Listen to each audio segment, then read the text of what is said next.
अपनी माँ को याद कर रहा था वो। थोड़ा प्यार से बात करनी चाहिए थी। नैयर, कितनी देर लगेगी? और मैं आ गया जनाब। लीजिए। ये क्या कर रहे हो तुम? पागल हो गए हो क्या?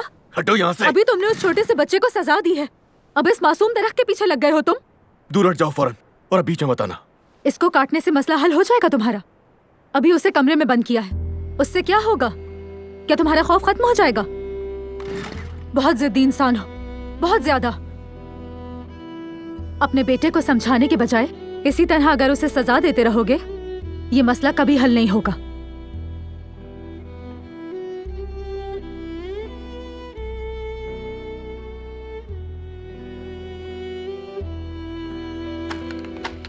मुझे बाबा अच्छे नहीं लगते, बिल्कुल भी अच्छे नहीं लगते।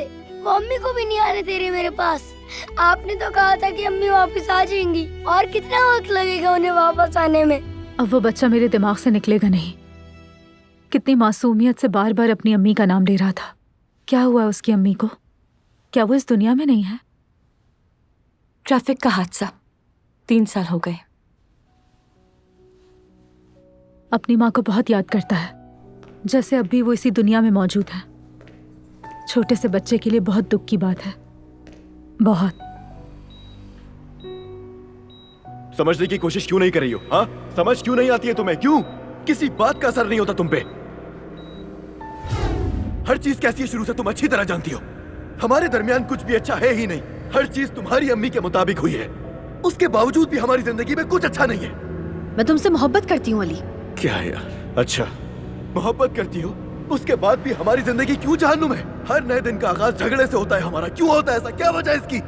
देखो अलीना, मैं तुमसे अब सिर्फ तलाक चाहता हूँ। सुन लिया तुमने? वाहिद हल यही है, मुझे चाहिए सुकून।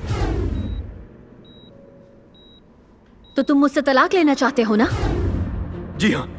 मेरे बगैर अपनी जिंदगी जीना चाहते हो? ऐसा ही है। लेकिन मेरे लिए तुम्हारे बगैर कोई जिंदगी नहीं है अली।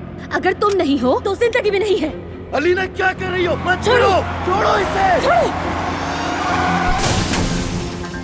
ये मोहब्बत बदुआ बन गई है।